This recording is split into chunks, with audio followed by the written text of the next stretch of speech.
Bienvenue sur la chaîne qui te donne des astuces pour survivre à une relation avec le manipulateur pervers et narcissique.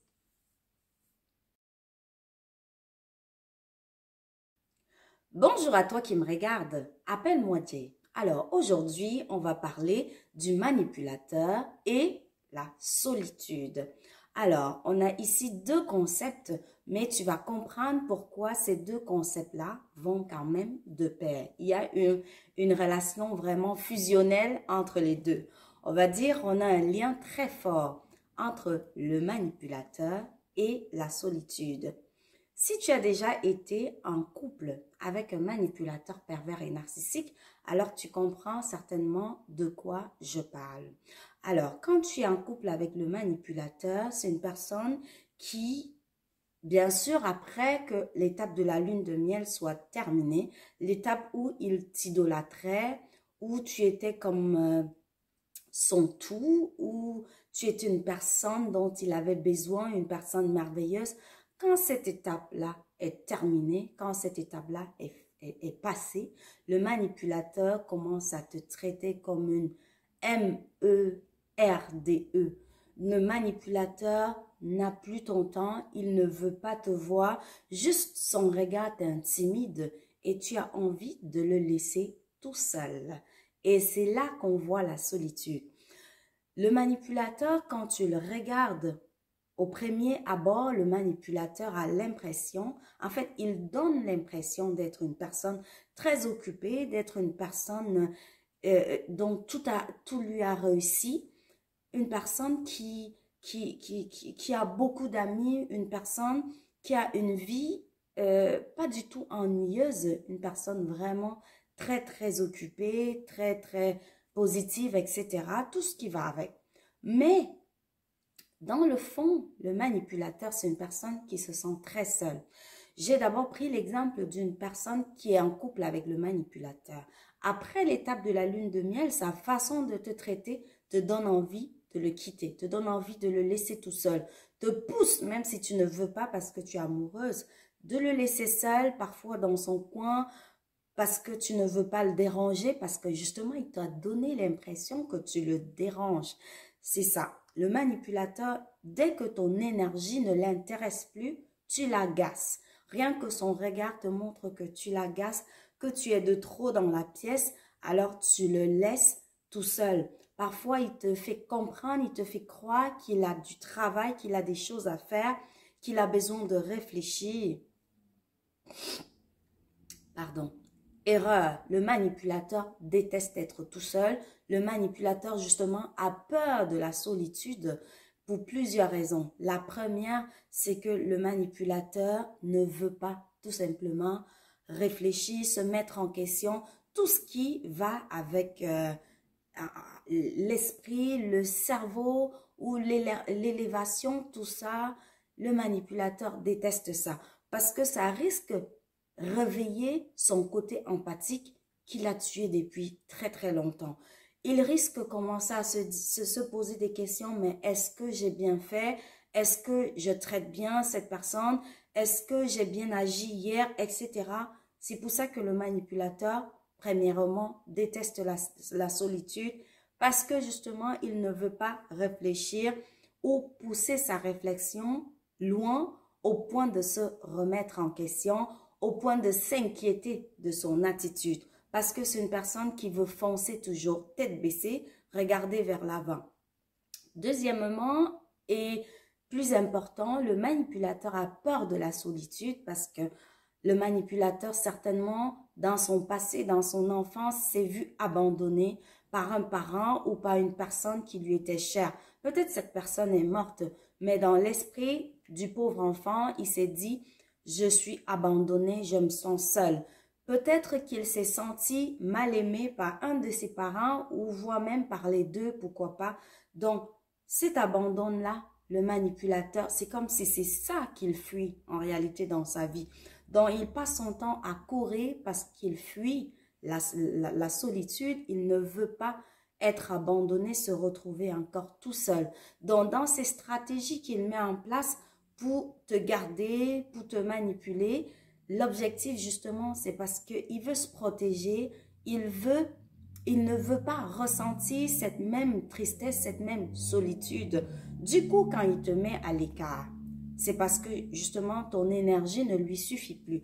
Le manipulateur qui est avide de contrôle des vies des personnes autour de lui, justement, a besoin d'avoir beaucoup de sources d'énergie, vu que sa faille narcissique, ce vide qu'il a, ne peut être comblé par une seule personne.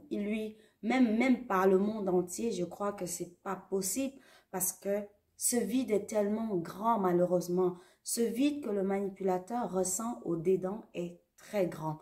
Et du coup, toi seul ne peux pas le combler. C'est pour ça que il ne faut plus que tu penses que tu vas pouvoir aider le manipulateur. Certainement, il y a eu des moments où tu t'es remise en question, tu t'es dit, mais qu'est-ce qu'il lui faut pour être heureux?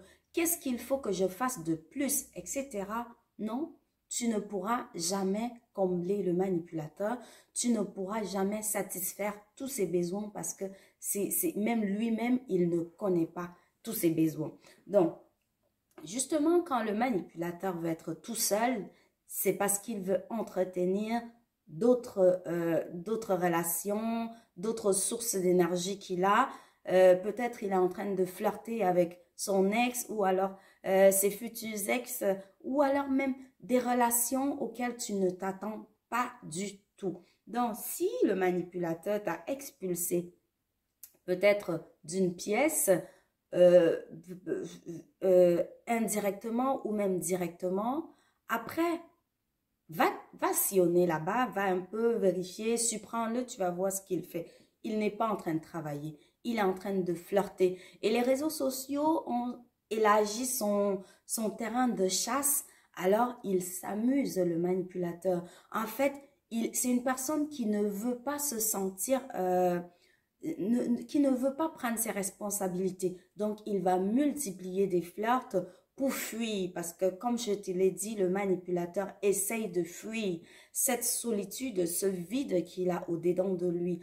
Donc, il est en train d'entretenir ces sources d'énergie-là parce qu'il est toujours aux aguets, le manipulateur. Il sait que tu vas finir par le quitter. Ce qu'il ne se rend pas compte, c'est que c'est son attitude au quotidien qui va te repousser, qui va finir par l'amener jusqu'à cette solitude qu'il essaye de fuir à tous les prix. Dans son comportement, il te repousse. Dans ses agissements, il est en train de faire le vide autour de lui, mais il ne se rend pas compte. Pourtant, en même temps, il est à la chasse, justement, de relations, de sources d'énergie pour combler son vide. Donc, ça fait partie des incongruités de la personnalité du manipulateur. Quand tu es là pour lui, il ne se rend pas compte. Mais quand tu veux t'en aller, là, tout à coup, il a peur du vide. Mais il ne faut pas que tu penses que tu es importante pour le manipulateur parce que le manipulateur, justement, comme je te l'ai dit, a beaucoup de sources d'énergie. Dès que tu t'en vas, il y a une autre qui va te remplacer. Parce que le manipulateur ne veut pas réfléchir, il ne veut pas se remettre en question, il ne veut pas passer du temps tout seul parce que ça lui rappelle des mauvais souvenirs. Donc, il espère qu'il va juste continuer de courir, même quand il fonce droit dans le mur, il va courir, il avance.